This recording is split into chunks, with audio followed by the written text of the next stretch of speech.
Record. All right, tu peux aller de l'avant. Ok. Donc, bonjour, je m'appelle Christelle et je suis d'origine congolaise, du Kinshasa. Et ce mois ici, nous fêtons notre 30e anniversaire de l'indépendance du Congo. Et ça me ferait plaisir, en fait, en tant qu'invité, que vous puissiez vous présenter aux personnes qui vont suivre cette vidéo. Bonjour Christelle, je suis Eddy Balamboula.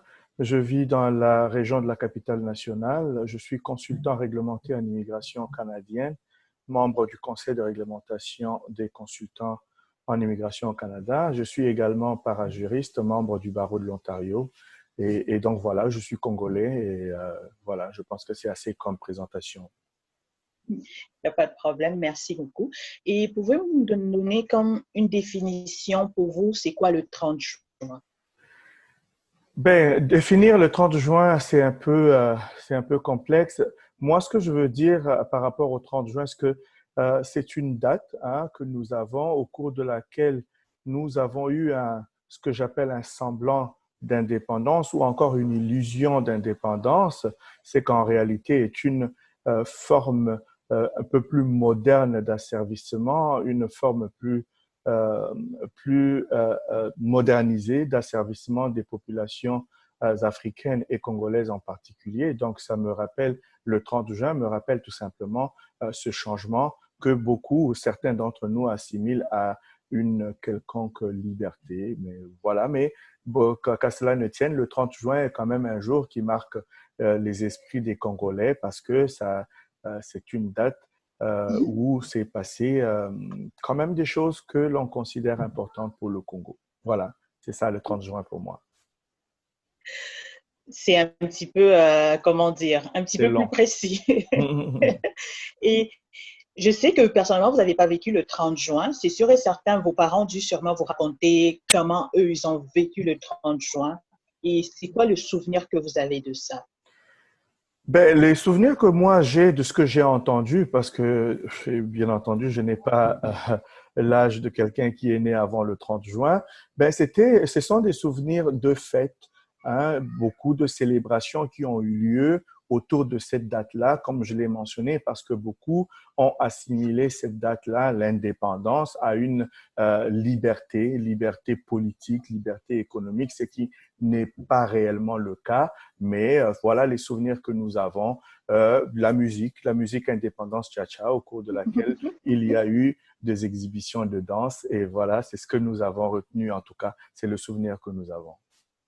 Ben, c'est une bonne chose. Il y a au moins quelque chose de positif.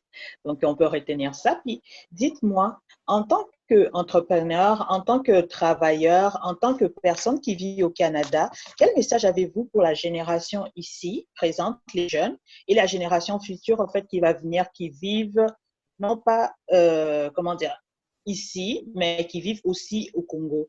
Quel message avez-vous pour eux? Écoutez, le message que j'ai est simple, c'est d'être travailleur, c'est de réfléchir sur une réelle indépendance. La réelle indépendance commence dans nos poches, dans nos esprits. Et même avant de passer par les poches, ça commence dans nos esprits.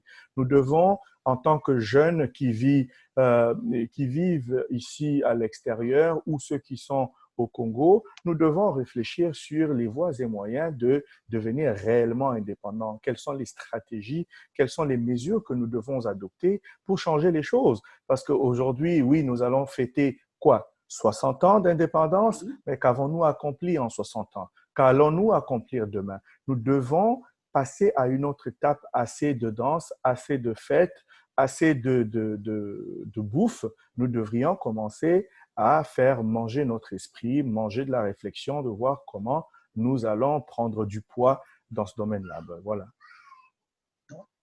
Et avez-vous un mot de la fin, en fait, un mot d'encouragement? C'est sûr et certain que cette année a été encore plus dure, en fait, que les autres années, parce que non seulement on vit présentement une épidémie mondiale, on vit en reclus, puis les gens se sentent peut-être déprimés, les gens se sentent peut-être seuls, les gens se sentent peut-être, en fait, ils ne savent pas comment traverser cette année. Déjà qu'on est à la moitié de l'année, et précisément le 30 juin marque, en fait, le début, en fait, ou la fin, la moitié de l'année, pour commencer une nouvelle moitié. Quel message avez-vous de la fin pour dire? Est-ce que ça va aller? Comment vous voyez les choses? À chaque chose, malheur est bon, dit-on. Il faut profiter de cette occasion pour s'instruire. Il faut profiter de ce Mhm. temps de confinement pour apprendre, s'équiper. Qu'est-ce que nous pouvons apporter? Nous avons un temps d'arrêt dans le monde. C'est pas seulement au Canada, c'est au Congo, c'est dans plusieurs pays.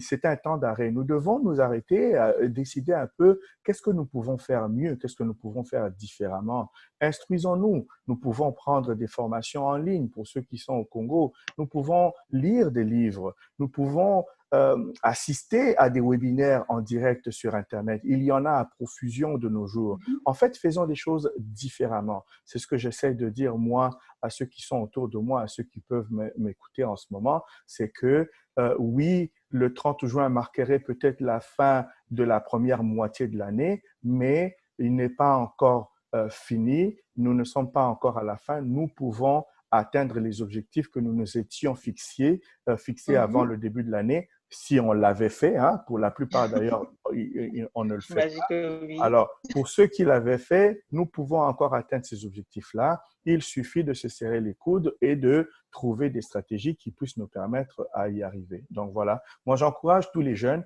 j'encourage tous les Congolais à s'équiper, à profiter de ce moment pour apprendre un nouveau métier, apprendre une nouvelle connaissance dans un nouveau domaine, quel qu'elle soit, quel qu'il soit le domaine, apprendre quelque chose de nouveau pour espérer accomplir quelque chose de mieux. Merci beaucoup, Edith, d'avoir pris le temps, en fait, de partager ces petits messages avec nous. Et j'espère, en fait, que la communauté congolaise qui va t'écouter va prendre le temps de bien analyser ton message et que ça va être un message assez bien compris dans le sens propre du terme et que ça va nous permettre d'avancer. Merci beaucoup. Merci à vous. C'est beau.